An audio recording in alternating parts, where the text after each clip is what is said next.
রওনা হলাম গরমের ছুটি উপভোগ করতে আমাদের রাজ্যে পাড়ি দিয়ে ভিন রাজ্যের উদ্দেশ্যে। অবশ্যই এ নিয়ে বিস্তারিত বলবো, আমরা দেখব অনেক কিছু, জানবো অনেক কিছু। এই ট্রিপের উদ্দেশ্য, এই ট্রিপ কিভাবে কার জন্য সম্ভব হলো, সব কিছু গাড়িতে বসে আমরা আলোচনা করব। ব্যতিব্যস্ত সময়কে উপভোগ করতে অনেক ইচ্ছা হয়, কিন্তু সময়ের অভাবে হয় না।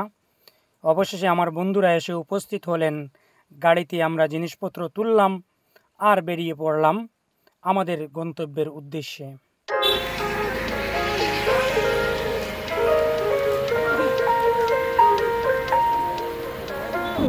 আমরা যাত্রা শুরু করে জামিরা থেকে লালাবাজার এসে পৌঁছালাম।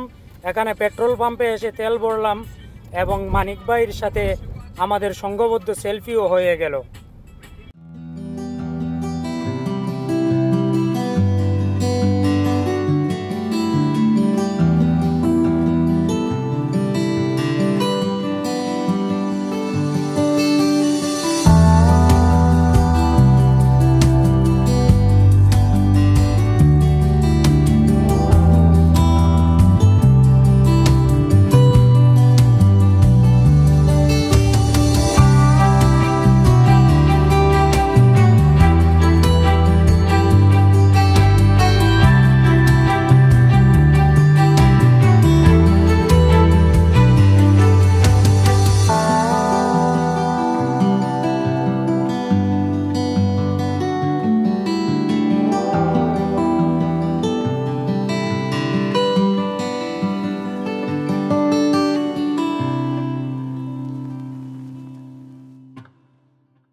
এভাবে আধারের বুক ছিঁড়ে আমরা এগিয়ে চলতে থাকলাম।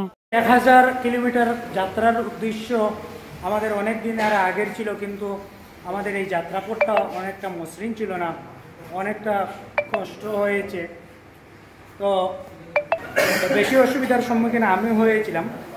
তো সব অসুবিধাকে তুড়ি মেরে আজকে অবশ্যই আমরা রওনা দিলাম। আজকে আমরা অবশ্যই আমাদের 1000 কিলোমিটার যাত্রার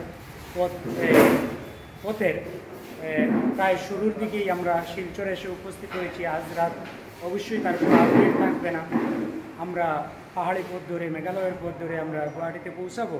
তারপর ধারাবাহিকভাবে আমাদের এই 1000 কিলোমিটার পথ আমরা কিভাবে যাই এবং কোন ঐতিহাসিক বা কোনো সুন্দর জিনিস আমরা দেখতে পাই, সব কিছু ধারাবাহিকভাবে আপডেট করি।